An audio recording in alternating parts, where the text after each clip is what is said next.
هلا بكم أيها المتابعون المشاركون أبنائي الطلاب وبناتي الطالبات. سلام الله عليكم ورحمة الله تعالى وبركاته. نحمدك الله ربي كما علمتنا أن نحمد، والصلاة والسلام على نبينا الأمجد وعلى آل وصحب سلكوا طريقه الممهد والتابعين لهم بإحسان إلى يوم المعاد. أسعد الله صباحكم أيها المتابعون أينما كنتم، وأبنائي الطلاب وبناتي الطالبات. أنا سوف أنتهز هذه الفرصة لأتحدث معكم ونناقش ونتبادل الآراء ونعالج الفقرة عن تدريس النحو بوصفه وسيلة أو غاية. Jadi pada kesempatan pagi hari ini kita akan membahas bersama tentang bagaimana mengajarkan nahwu itu sebagai tujuan atau hanya perantara saja dalam meningkatkan kemampuan berbahasa Arab. Fala urid an utila alaikum al-kalam huna fad'uni an akhudhakum ila ba'di asy-syasha al-jahiza amamakum wa ta'alu nushahid hadhihi asy-syasha. نعم، شوف هنا المحور الذي كنا في مناقشة اليوم، يعني استراتيجية تدريس القواعد بوصفها غاية ووسيلة النحو نموذجا. Sering kita dengar ya bahwasanya pembelajar bahasa Arab itu ada yang memang fokusnya kepada qawaid saja, nahwu, shoroh dan lain sebagainya. Tapi dia lupa akan keterampilan yang ada di balik pada bahasa Arab itu sendiri. Oleh karenanya, dari beberapa kesimpulan yang didapatkan dari perdebatan itu, tadrisun nahwi atau tadrisul qawaid al-lughah al-arabiyyah tanqasam ila itsnain. Jadi tujuan pembelajaran bahasa Arab atau kaidah bahasa Arab itu ada dua, ghayatan wa wasilatan. Jadi kalau ghayah itu ya memang tujuannya belajar qawaid. Qawaid dianggapnya sebuah keilmuan yang memang harus dikuasai. Nah, sedangkan wasilah dia hanya na'khudhu minal qawaidi juz'an liyusa'ida talib ala tanmiyati maharatihim al-lughawiyyah. Nah, karena qawaid bahasa Arab itu sangat banyak, maka saya batasi di sini adalah nahwu saja. Pertanyaannya, soal yastahiqut ta'ammul yang harus sama renungi adalah halil qawaidul arabiyyah wasila am ghayah. Sebenarnya kaidah bahasa Arab itu tujuan utama atau hanya wasilah saja sih, atau hanya perantara saja? Wasu'alu tsari hal dirasatun nahwi huna wasila am ghayah? Dan apakah pelajaran nahwu itu, pembelajaran nahwu itu memang tujuan utama atau memang hanya wasilah saja? Kalau emang hanya wasilah saja, kenapa dalam 24 jam dalam mempelajari bahasa Arab itu para mudarrisun wal asatidzah yadha al-inayah al-akthar fi ta'lim al-qawaid al-arabiyyah atau fi ta'lim an-nahwi. Kenapa para asatidun guru lainnya itu banyak waktu dikeluarkan hanya untuk mengajarkan kaidah saja? Nah, oke, sebelum kita melanjut lebih jauh, kita pahami dulu apa sih مفهوم الغاية والوسيلة في تدريس النحو.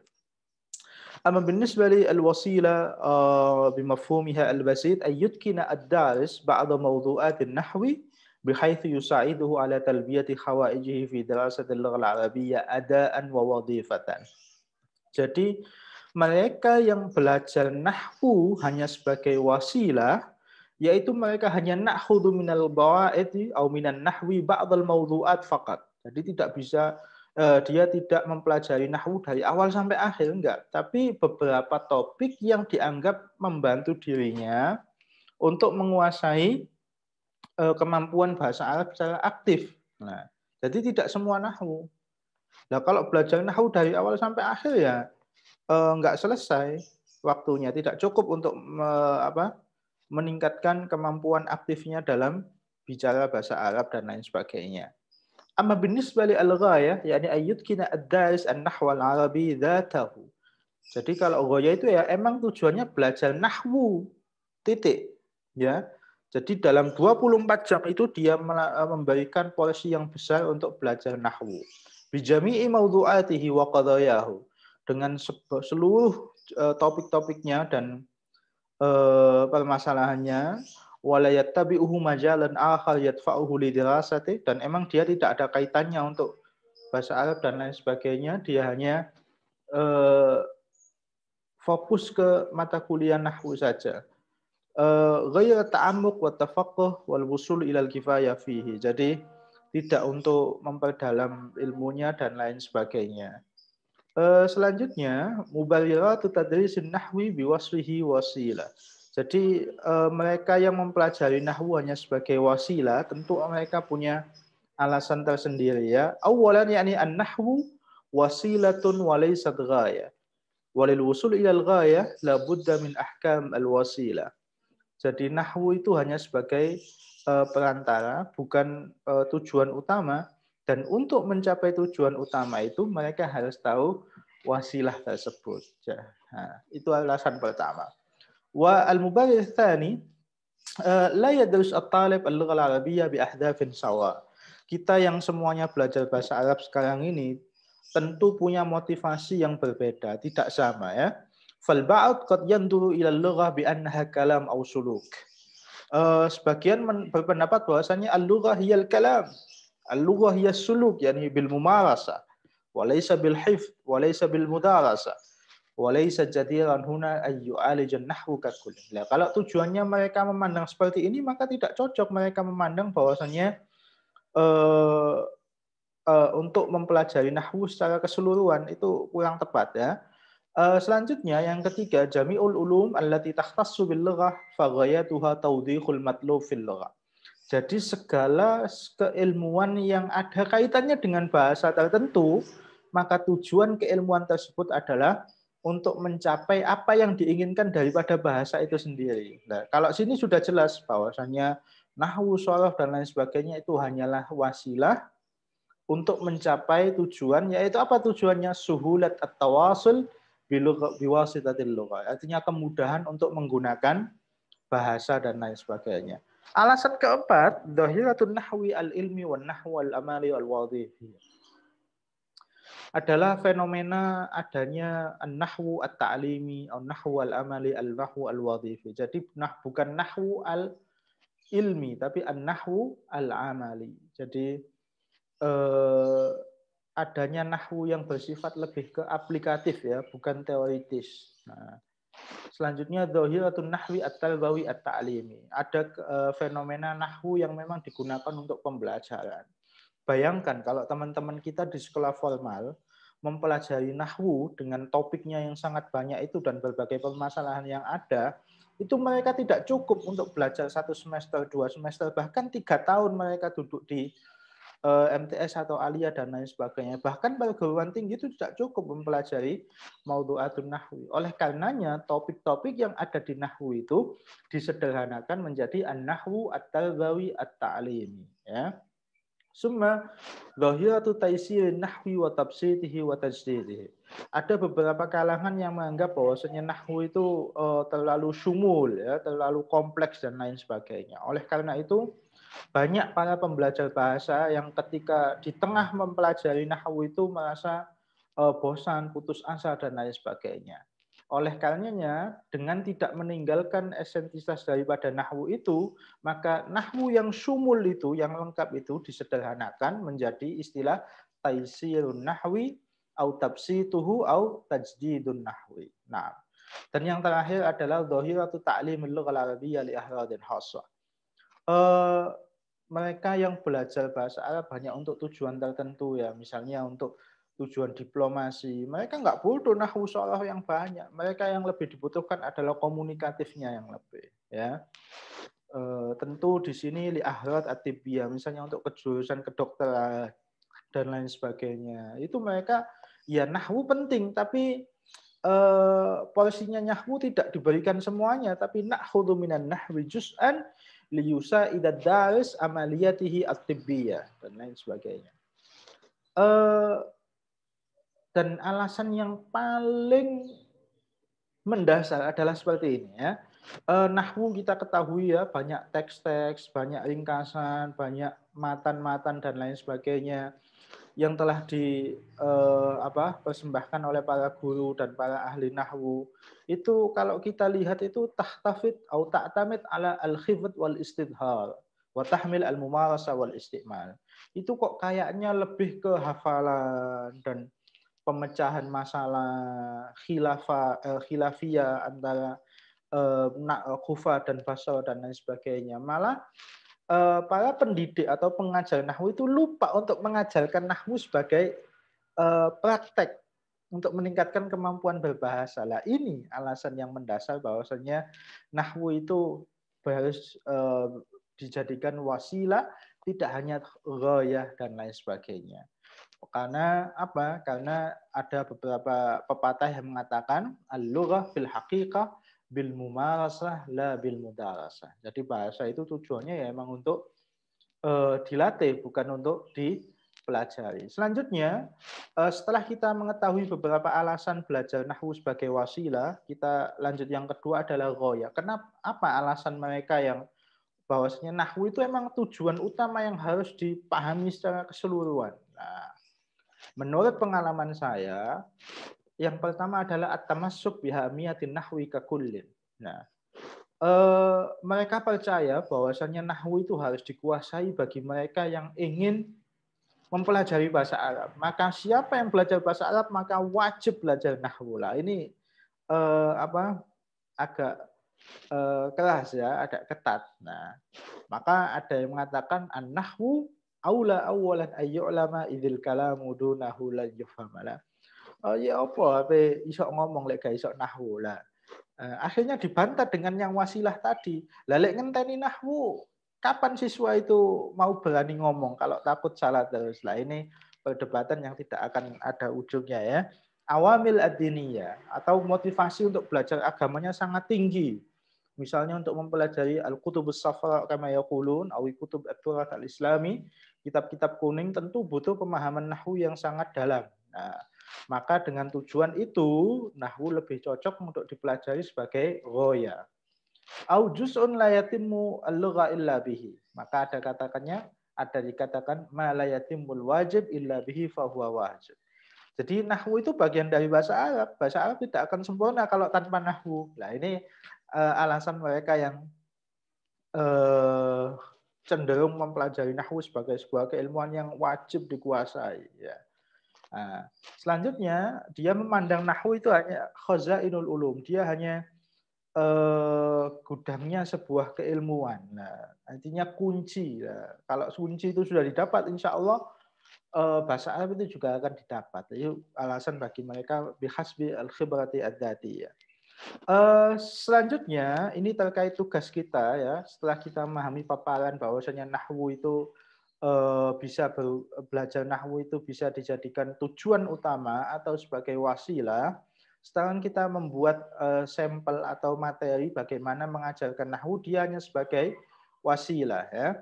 Al-maddah yakni al-qiraah, al-maudhu as-sakan, al-mustawa al-jami'ah, jadi harus jelas ya. Al-ahdaf tujuannya minal mutawaqqi' ba'da intihai hadzal dars, diharapkan setelah siswa mempelajari materi ini dia mampu untuk memahami teks ya. Dan dia mampu membuat beberapa kalimat dari beberapa kata yang ada di teks tersebut. Dia juga mampu menggunakan beberapa uslub atau gaya bahasa yang ada dalam teks tersebut, dan dia mampu menguasai kana wa akhwatuha, dan yang terakhir dia mampu menjawab soal evaluasinya. Kaidahnya hanya kana wa akhwatuha. Nah, karena yang dibutuhkan pada waktu itu menurut si pendidik atau guru, siswa pada saat ini hanya butuh kana wa akhwatuha. Karena itu yang dianggap paling mendasar. Tentunya mubtada, khobar, fi'il, fa'il sudah terlewat ya, sudah dipelajari selanjutnya. Khutuwat, adapun tata caranya itu istijwab mayahumus sakan al-jami'i. Dia ngobrol dulu terhadap sama siswa tentang asrama mahasiswa, terus tahminul maudhu.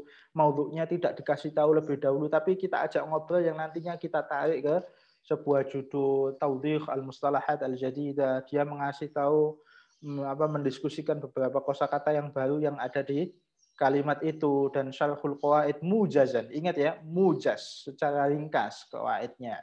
Summa al-qira'ah al-jahriyah wa yaliha al-samita, summa taqdimul majhul ladan nas.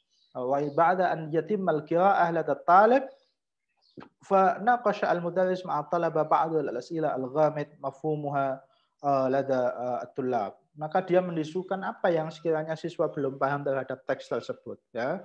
Setelah itu diteruskan dan evaluasi bersama. Bentuk evaluasinya adalah 75% tentang konten yang ada di teks tersebut. Dan yang lain 25% itu adalah tentang qawaid. Jadi porsinya qawaid itu di sini cuma 25%. Nah, kenapa? Karena dia hanya sebagai wasilah, tidak ghaya.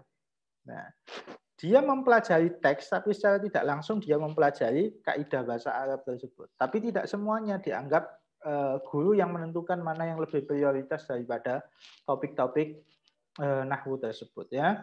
Ini mufradat yang akan kita diskusikan yaitu bid'atu ayyam, sakan muaqqat, sakan daim, qimatul ijal dan lain sebagainya. Adapun kaidah yang harus dikuasai dalam materi ini adalah kana wa akhwatuha. Ini keterangan tentang kana ya. Kana itu bisa masuk pada mubtada dan khobar. Karena ini yang umum saja ya. Kita jelaskan yang umum saja. Kita tidak usah menjelaskan yang terlalu rumit daripada kaidah tersebut ya. Artinya yang sekiranya bisa dipahami menurut khayalah umum. Nah, ini teksnya ya, nusus fahmil makruh. Jadi setelah kita kasih tahu mufradat, kita jelaskan kaidahnya secara ringkas, kita menjelaskan teksnya tersebut. Nah, ini teksnya. Nah, setelah mereka membaca teks dan tentu ada beberapa kosa yang mereka belum paham, kita diskusikan, terus kita jelaskan teksnya. Habis itu kita kasih evaluasinya. Nah, bentuk evaluasinya itu sangat beragam. Ya. Yang pertama bisa berupa insya atau esai.